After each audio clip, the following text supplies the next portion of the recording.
Cara, dizem que essa história de fazer listas na internet dá certo, né?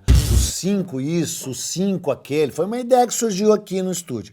Eu vou fazer uma lista de 5 canalhas brasileiros. E tu precisa ver o trabalho que eu tive. Eu fiquei 6 meses fazendo essa lista, porque tinha 5.000 candidatos a canalha. Todos mereciam, né? Ao longo da história do Brasil. Escolher só 5. Para cada um, 1.000 ficavam fora.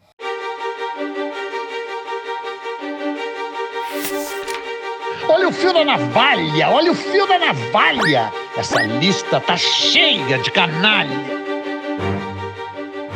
Então vamos lá, só que antes de mergulhar nos canalhas, deixa eu te explicar o que é canalha, né? Canalha, explica o dicionário, é um adjetivo relativo ou próprio da pessoa vil, reles, baixa, rasteira. Se refere também a quem é infame, abjeto, velhaco. Ou então configura um grupo de pessoas desprezíveis, um monte de canalha. Etimologicamente, a palavra canalha vem do italiano, né? Só podia ser do italiano, né? Canaglia. E já era utilizada desde o ano 1338, pelo menos, né? Tanto é que no inferno de Dante está cheio de canalha. A palavra deriva de carne, que quer dizer cão. Coitado dos cães, cara. Porra, eu sou cão no horóscopo chinês. E o sufixo coletivo aglia, quer dizer, um monte de cadelas e cães, né? Significa um conjunto de pessoas desprezíveis. Como o canal Buenas Ideias também está aqui para aprimorar o teu vocabulário, eu vou te dar alguns sinônimos de canalha, para tu poder usar na próxima vez que tu for no bar. É abjeto, bocorió, cafajeste, chulo, desabriado, desgraçado, desonroso, escroto, ignóbil, ignominioso, imundo, indecoroso, indigno, infame, inqualificável, intolerável, mal afamado, mesquinho, miserável, odioso, ordinário, patife, pífio, pulha, ribaldo, sacana, sem vergonho, soez, sórdido, sujo, torpe, tratante, velhaco e vilão. Então, chegamos ao grande momento, rufar de tambores. Canalha número 1, desembargador Pero Borges. Cara, é o meu canalha favorito, não tô brincando. Eu já falei muito sobre ele, já escrevi sobre ele. Tem esse livro aqui, ó, plim, plim, que eu conto toda a história dele. Ele foi o primeiro ministro da Justiça do Brasil. É uma maravilha. Ele começou a sua carreira no judiciário lá em Portugal, como corregedor da justiça em Elvas, no sul de Portugal. Eu já falei várias vezes, mas eu vou te contar. E aí, ele foi encarregado de supervisionar a construção de um aqueduto em Elvas. O aqueduto parou no meio. E aí teve uma comissão parlamentar de inquérito na Câmara de Vereadores de Elvas. E chamaram o empreiteiro, porque o aqueduto estava sendo construído em regime de empreitada. E o empreiteiro depôs lá na Lava Jato, em Curitiba, e disse, mas o corregedor Pero Borges me disse que metade do dinheiro era dele, então só deu para construir metade do aqueduto. E eu já fiz essa piada 1 milhão de vezes, como era o aqueduto, o povo de Elvas ficou assim, ó, que é esperando a água, que não chegou. E aí o doutor Pero Borges, rapidamente com seus pares, conseguiu ser promovido a desembargador. Aí só podia ser julgado pelos seus pares. Mas mesmo assim, foi julgado e condenado a devolver metade da grana, metade da metade, né? Porque ele tinha roubado metade, ele devolveu metade do que ele roubou, e condenado pelo rei Dom João III, em julho de 1546, a nunca mais ocupar um cargo público na carreira dele. E daí, em janeiro de 1548, ele foi escolhido pelo mesmo rei que o condenara a ser o ouvidor-geral do Brasil, cargo equivalente a ministro da Justiça. E veio na expedição do Tomé de Souza para a Bahia, a expedição que ia construir a cidade de Salvador e dar início ao governo geral no Brasil como primeiro-ministro da Justiça do Brasil. Palmas para Pero Borges, palmas para Pero Borges. E aí voltou para Portugal e nunca foi condenado por nada, morreu rico e feliz. É um canalha exemplar, muito revelador do Brasil, não é? Aprovado primeiro? Segundo, Salvador Correia de Sá. Né? A família Sá mereceria um episódio só de canalhas, né? Mendes Sá, desembargador do Paço, um homem de toga e espada, chegou no Brasil remediado, saiu daqui riquíssimo, corrupto e ladrão. O Arthur de Sá e Menezes, o primeiro grande governador das Minas Gerais, vai lá ver o meu episódio Corrida do Ouro, ladrão. E o maior e mais épico de todos, Salvador Correia de Sá e Benevides. Por 3 vezes governador da capitania do Rio de Janeiro. Rio de Janeiro. Foi governador de 1637 a 1642, depois foi governador em 1648, depois foi governador a partir de 1659. As acusações contra ele são um rol. Protegia os parentes, nepotismo, proventos indevidos, oprimia o povo com tributos ilegais que ele mesmo criava, construía fortificações na Baía de Guanabara e em São Paulo por preço exorbitante, e aí as obras caíam. Sensacional, enriquecimento ilícito. O exemplo mais ilustrativo da carreira dele é que precisavam um grande armazém no cais do Rio de Janeiro para exportação dos produtos da terra, principalmente açúcar e farinha. E aí os produtores sabiam que esse armazém era indispensável. Aí o Salvador Correia de Sá disse: deixa que eu construo. Construiu com verbas públicas, disse que era o dono do armazém e cobrava uma taxa gigante durante 19 anos. Durante 19 anos para o uso desse armazém, aqui no cais do Rio de Janeiro. É um homem revolucionário. E em torno dele ocorreu a chamada Revolta da Cachaça, que eu já fiz aqui no episódio da cachaça, né?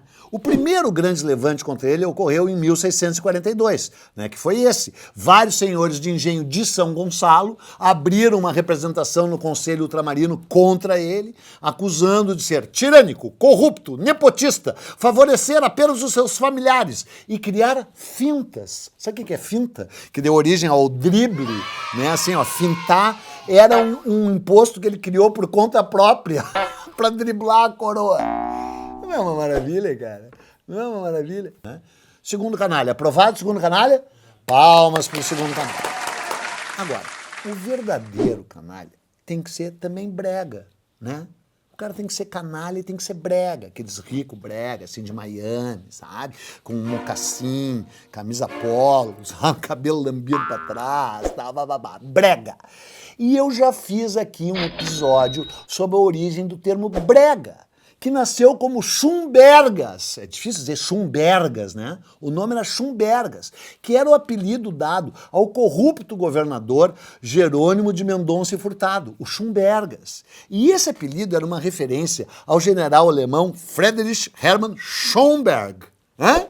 Schomberg, que era um general que tinha sido contratado pelo rei Dom João V para reorganizar o exército português na Guerra de Restauração contra a Espanha, em 1640. Né? Você sabe, União Ibérica, 1580, 1640, teve a Guerra da Restauração e esse Schomberg foi um super general que organizou o exército português. O Schomberg não tem nada a ver com isso, a não ser pelo fato que ele usava um bigode.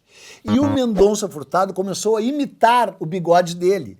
Usar um bigode do mesmo modo que o Schomberg, como chamava com CH, né?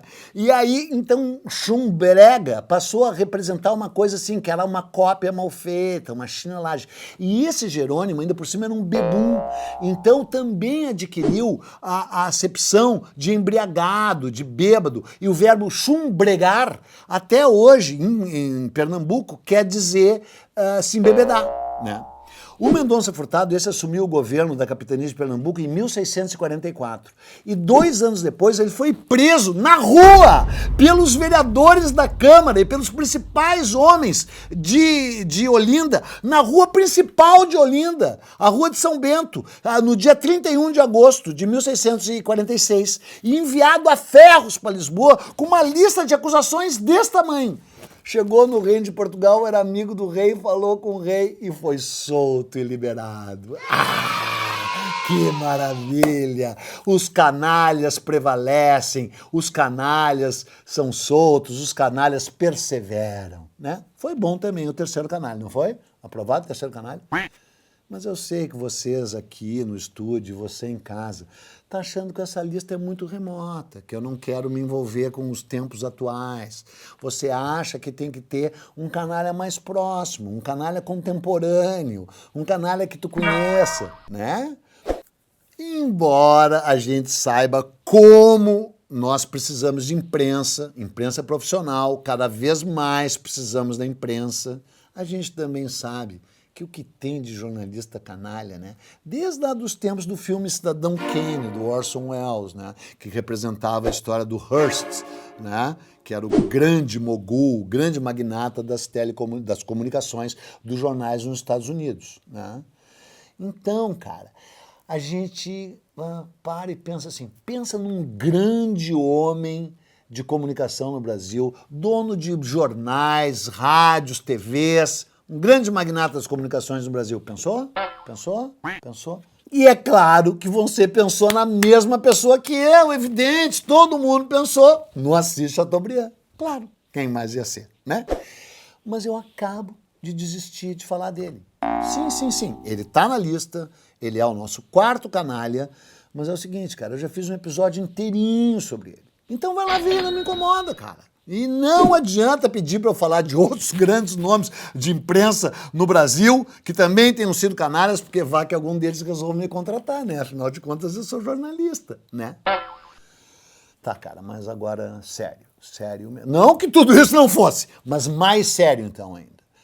Não tem nada mais canalha nesse mundo do que torturador.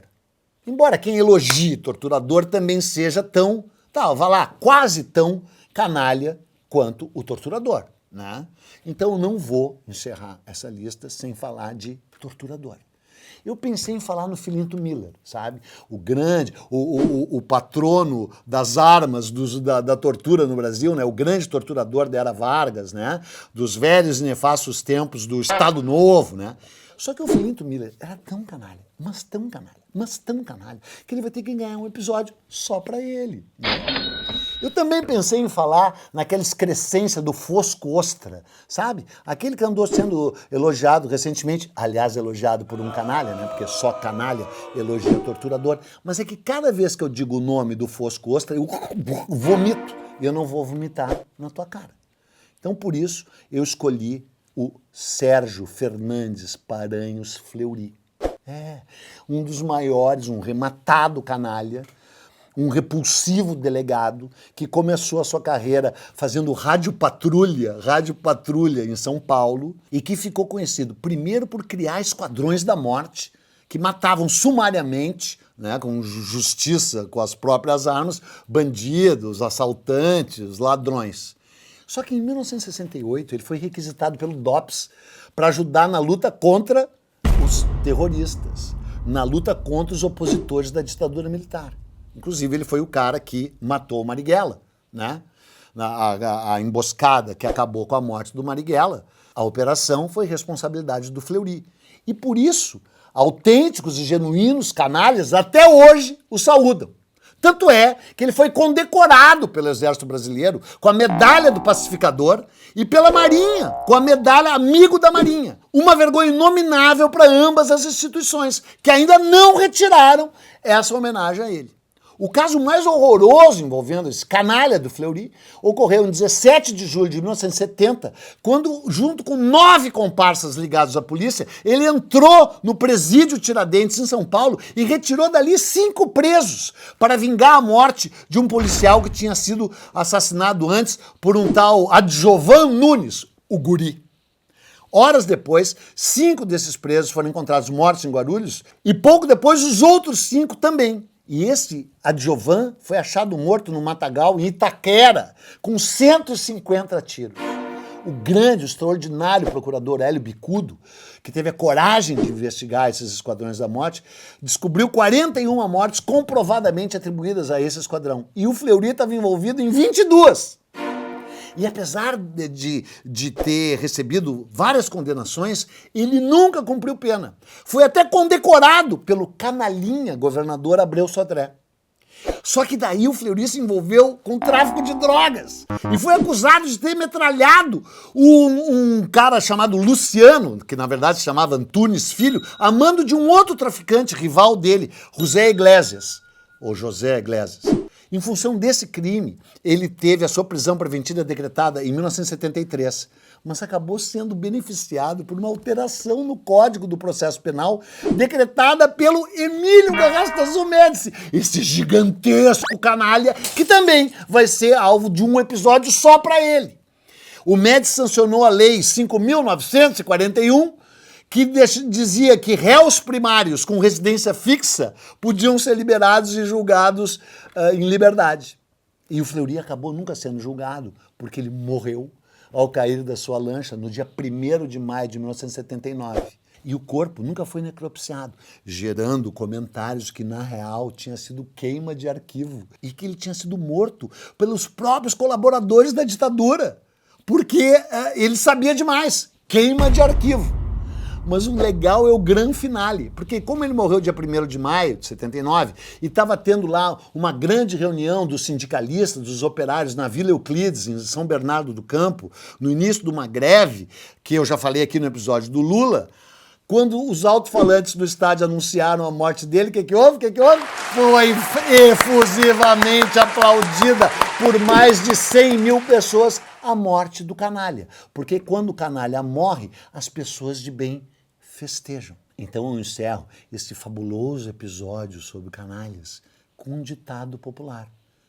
O momento exige que os homens de bem tenham a mesma audácia dos canalhas para combatê-los.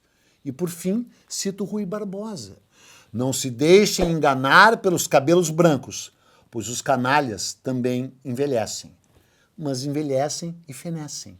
E quando eles fenecem e morrem, nós festejamos. É isso aí. Vamos festejar a morte dos canalhas. Tchau. Canalha!